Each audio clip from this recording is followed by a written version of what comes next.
Alrighty, hello YouTube. Welcome back to my channel. For those of you who don't know me, my name is Cryptic Coil. In today's video, I have another book haul for you.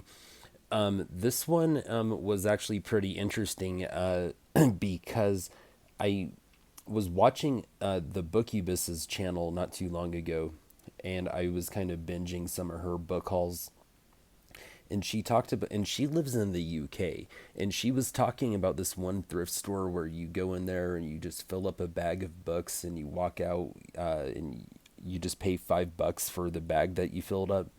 And I thought to myself, wow, that's really cool. I wish we had that here because we don't. Except we do. And I was just driving down the street and I saw a sign that said thrift store. And I was like, huh, I've never stopped in there before. I have some time. I guess I'll stop. And they had that. And I was like, whoa. And so I picked up some interesting things from there. But let's go ahead and jump into some repeats, some things that I already own, but happened to find and just decided to buy a backup copy for whatever reason. So I actually went ahead and ordered a backup copy of Second Sight by Sinclair Smith. Right now, you can find a few of these books on eBay for, you know, $10 or less, which is actually really good. But I remember one time, uh, it might have been last year, where there was only like one or two copies on eBay and they were going for, some pretty big bucks. And so now I have like a mint condition uh, collector's copy, and then I have this one, which is in like super good condition, but because it's in less good condition, it's going to be my reading copy because I do want to read this one. All right. Then I found another copy of Christopher Pike's Monster, and I found another copy of Christopher Pike's Scavenger Hunt.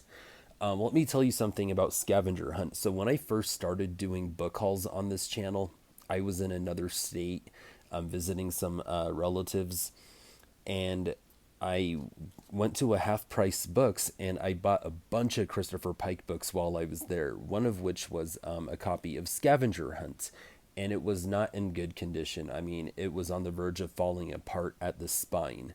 Like the pages were going to fall out and everything. I think I still have it. Yeah, I do. And then I had to go on eBay and I wanted to buy like a collector's copy that was in good condition, and I paid some pretty good money for it. And now I mean, it's been a few years and I've had my Christopher Pike book collection complete for, well, mostly complete, for a few years. So, I mean, I guess it was worth it to me at the time, but now I have this like near mint copy that I just found at the thrift store closest to my apartment. And so that's wild. And then I showed you Monster, so I have another copy of Monster. Are those the only repeats? No. I found another repeat. It's a vintage Apple paperback. You guys know that I really enjoy finding these because it's just really nostalgic. It reminds me of my childhood, especially elementary school. I already have a copy of this book, and the copy that I have would be in mint condition if it wasn't for the darn thrift store sticker peeling some of the paint off the cover. And then I found this one, and it's got a little bit of a corner missing on the back. I mean, it's still cool. I mean, oh, it's not missing. It's just bent.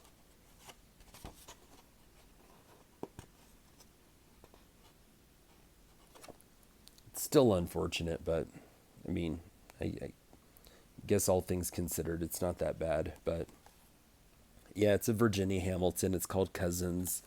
So it's cool to have a backup copy. All right, let's get into new stuff. So, actually, I do kind of have a little bit of a repeat, except so a while back I had picked up this book by Ellen Emerson White, and it's called The President's Daughter, and I thought it sounded kind of reminiscent of a movie that I grew up watching in the '90s called First Kid, and comedian slash actor Sinbad played one of the Secret Service agents. Well, I looked to see when this book was published, and it was 1994, and I thought, that's about the same time frame that first Kid came out. I'm not really sure what came first, but I ended up picking this one up. It's published by Point, but it's not a Point horror, and I was happy to have it. Well, when I was at that place where I got to fill up a bag for $5, I found another printing of it with it's called The President's Daughter. It's Ellen Emerson White, but this is a first edition. It was originally published by Avon Flair in 1984. And this copy is, I would say, near mint to mint condition. It's never been read. The pages and the cover offer resistance when I try to open it. I mean, this book is just about in the exact same condition it was in the day it was printed in 1984. So if I get around to reading it, I'll be reading the Point Publishing one because it's probably been read at least once. So that was cool. Then I found this one, and I just picked it up because I liked the cover. I like that font. And this one is old, and so I thought to myself, I wonder if this qualifies as like a Paperbacks from Hell. No, it doesn't. But this is from 1985, so it's actually a year older than me. But the author is James Grady, and the book is called Razor Game. And the tagline on the front reads, "A driven cop, a serial killer, one must die." And I'll go ahead and read the synopsis on the back because, it looks so cool that a lot of, had I not bought it, someone else would have. All right, so here's the synopsis on back. An elusive madman known as the Reaper is leaving his bloody calling card in cities across America. It's always the same pattern. First, a bizarre religious ad appears in the local paper. Then a prostitute is slaughtered. Finally, a few days later, a child dies. 2 victims in each city, and always with a razor. Now the killer's trademark ad suddenly shows up in a Baltimore paper. The heat is on Detective Sergeant Devlin Rourke to crack the case, not only from headquarters, but from a vicious mafia kingpin who lost a grandson to the Reaper. And there is precious little time. At any moment, anywhere in the terrified city, the Reaper could make his first strike. But Rourke has other problems. He's already deep into a deadly high-stakes game of his own. A game of cocaine, double deals, and grand slam bust the feds are aching for. Unknown to Rourke, this is a case that could cost him everything: his job, his love for a gorgeous woman, and his life, because the violent payoff will come with the slashing sweep of a razor's blade. That sounds pretty interesting. I don't know if I'm going to read it or not. I have so much to read. But it does sound good. This was a cool... okay. All right, I'll just do this one first. All right, look, I found another Janice Harrell book, and it's it's a middle grade book, and it was published by Minstrel Books, and it's called Tiffany the Disaster, and it's Janice Harrell. She's known for her point horror stuff, and she's also known for her other young adult horror books that she published, like with Avon Flair and stuff like that. But it was really interesting to see that she had done a middle grade book. I'm not going to read the summary on back or the there's not really, there is a tagline: Tiffany's in trouble again. This is from 1992, and it's in excellent condition. And I was super happy when I saw it. That was one of the ones that I got to fill up a bag and just pay $5 for. And then here's one that seems kind of interesting. And the author is Paula Danziger. Danziger, pretty cool. And it's called The Divorce Express. And it's about a girl whose parents got divorced and they split custody. And on the weekends, she has to take a bus to go see one parent. And then when the weekend's over, she hops on a bus to go see her other parent. And she calls the bus the Divorce Express. And then she meets a girl on the bus who's around her age who's going through something very similar. It sounds interesting. It really does. This book is in like mint condition. I mean, never been opened, never been read. It's from 1982. So very cool. Um, I was super excited to find this one. Okay, it's a Twilight Zone book, and it's called "Chilling Stories from Rod Serling's The Twilight Zone." And there's not really a tagline on the front, but it reads, "Thrilling tales from the supernatural, especially written for young people."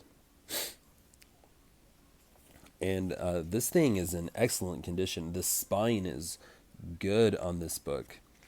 And when was this published and printed?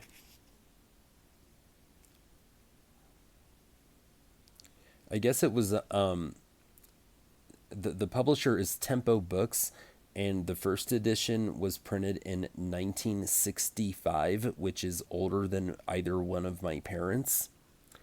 And it looks like this is an 11th printing, and it's from 1972. Very cool. Well, I wonder if there's other editions like other stories. So there's 10 stories in this one. And let me go ahead and tell you what these 10 stories are. All right, there's The Ghost of Ticonderoga. Back There is story number 2. Story number 3 is called Judgment Night. Story number 4 is The Curse of Seven Towers. Story number 5 is The Avenging Ghost. Story number 6 is Return from Oblivion. Story number 7, The House on the Square. Story number 8, Death's Masquerade. Was that a Twilight Zone episode?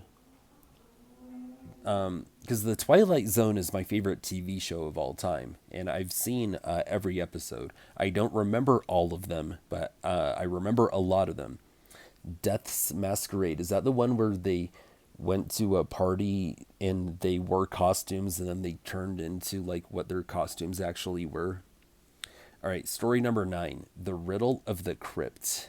And lastly, story number 10, Dead Man's Chest. Are these original stories or are they based on the episodes?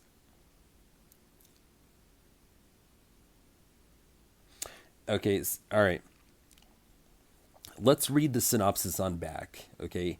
Because this is one that I'm not gonna trade, sell, give away, nothing. This is mine, for sure. All right.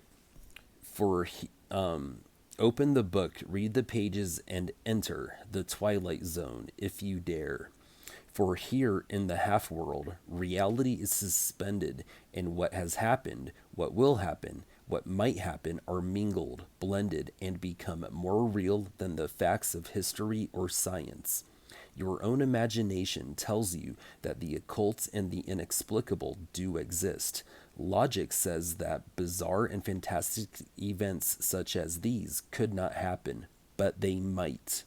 Such is the gift of Rod Serling, the creator of the Twilight Zone, that he has stimulated the imaginations of millions of television viewers who have since become eager participants in his explorations into the unknown.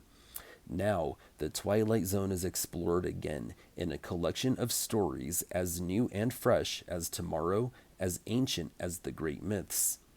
The facts of history, of science, of human behavior present themselves, but with the twist, the startling and suspenseful conclusion that makes you wonder whether there just might be a reason why man has cherished his ghost stories through the ages. So come Enter the Twilight Zone and see for yourself that such things couldn't happen, but they might.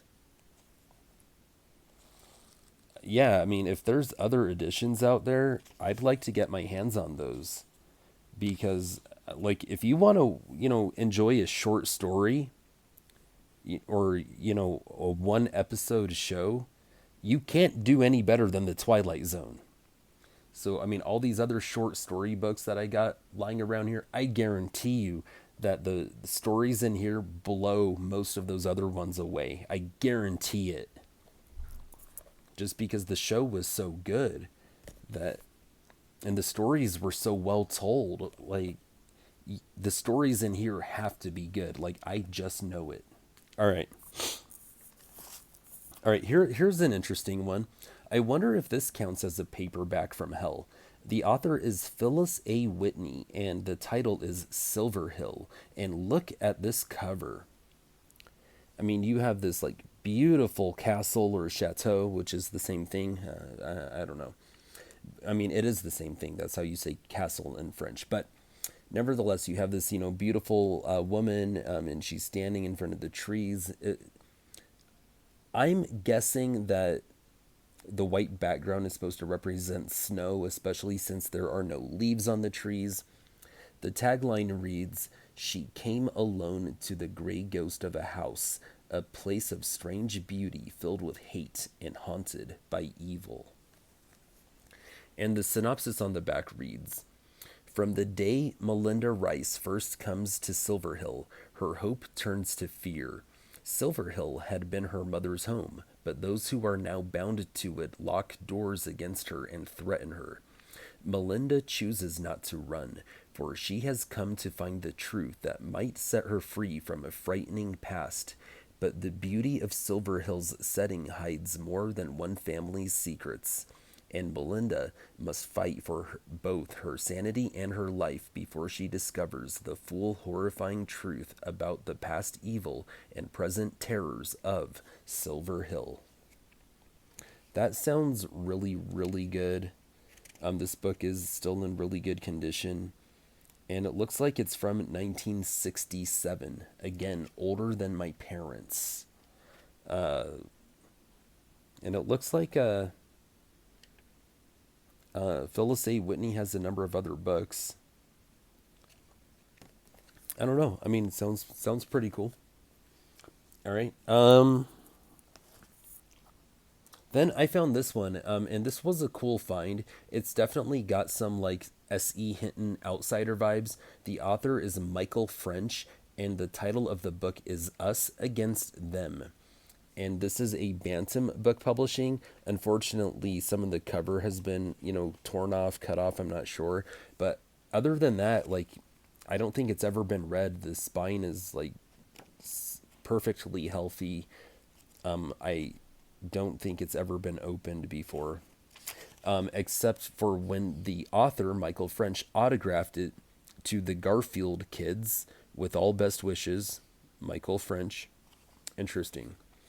This book is from 1989.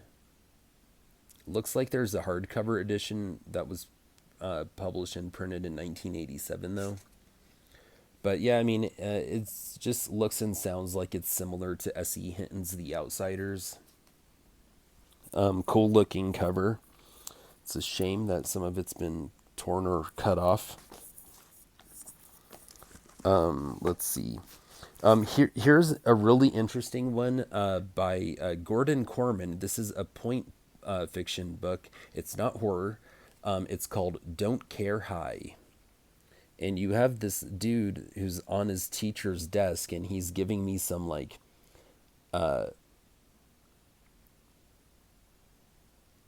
Zach Morris, Kirk Cameron. What was the name of Kirk Cameron's character in Growing Pains? Mike Seaver. Yeah, so he's got like some Zach Morris, Mike Seaver vibes. And the tagline on the front reads, "Things are pretty lively now that Paul's running the school." The synopsis on the back reads, Paul Abrams thought life in the big city would be different from where he used to live, but he wasn't prepared for Don Carey High School. The teachers are nuts, the students act like zombies, and no one can remember the principal's name. No wonder they call it Don't Care High. Paul's never been the type to get involved, but a strange twist of fate, named Sheldon Pryor, gets him started on a program that will turn the sleepwalking students of Don Carey into the rowdiest in the city. So what if they totally trash two buildings and make a spectacle of themselves on national TV? Paul's having the time of his life, and it can only get better. Don Carey High, Don't Care High. Okay, that's cute, especially for the 80s. And this has to be from the 80s. It just has to be. This is in like almost mint condition as well. Someone wrote on the inner cover, Mrs. Gray's sixth grade. Okay.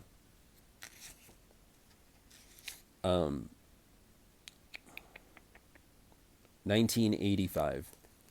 Excellent condition, and I'm super stoked to add this to my collection. I would like to read it, but I just don't see myself making this one a priority. But very cool. All right.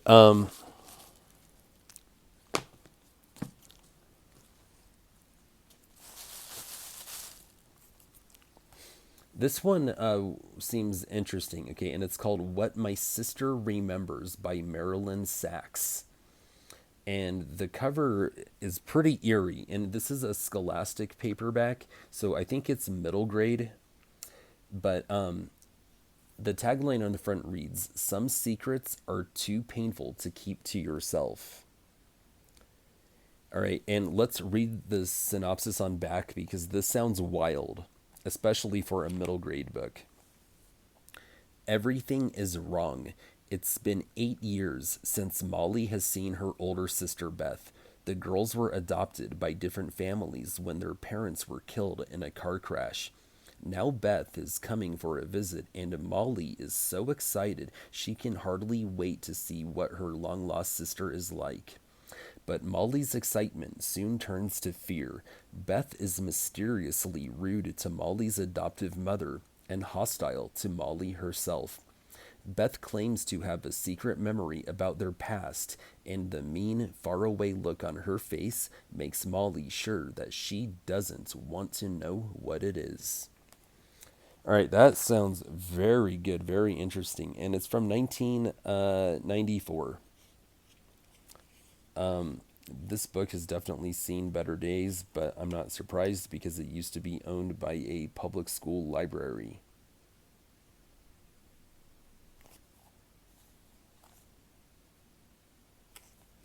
Uh, yeah, I'd like to read it, but it's gonna fall apart. So I might prioritize it just for that reason. Maybe one day I'll find one in better condition. Then I found this one. This is a Daniel Cohen book. I have one.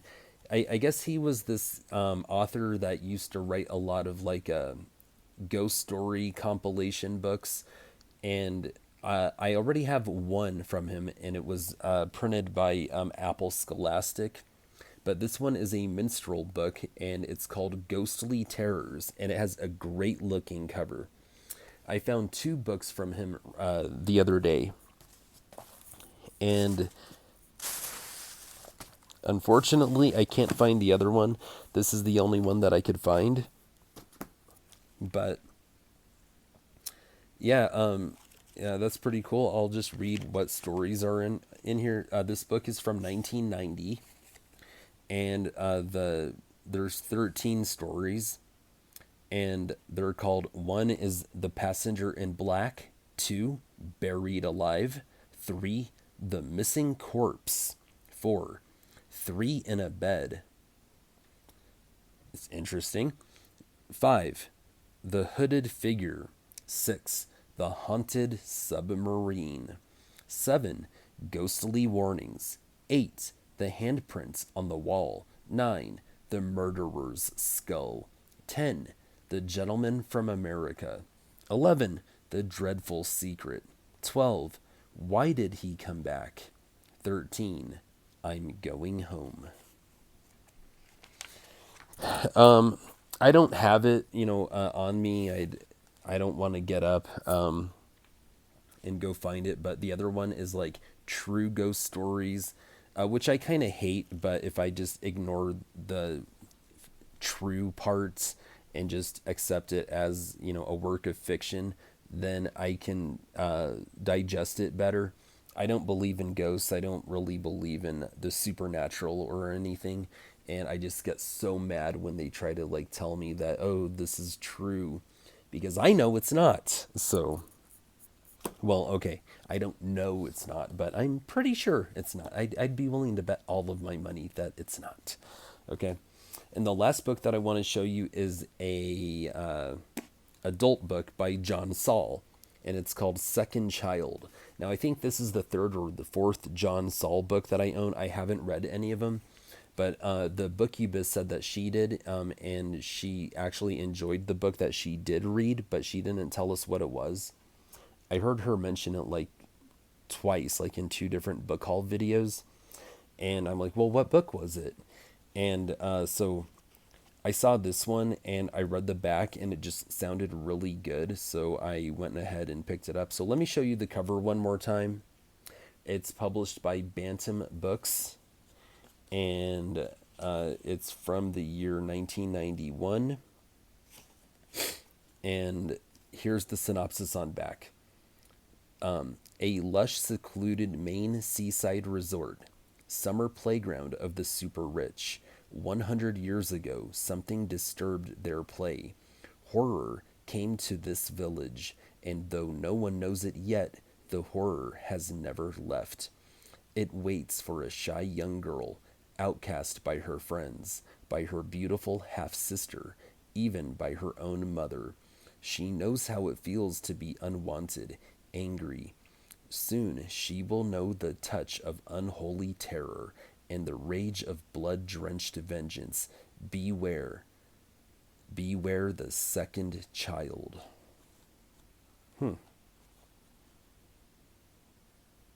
I have a few of John Saul's other books. I have Sleepwalk.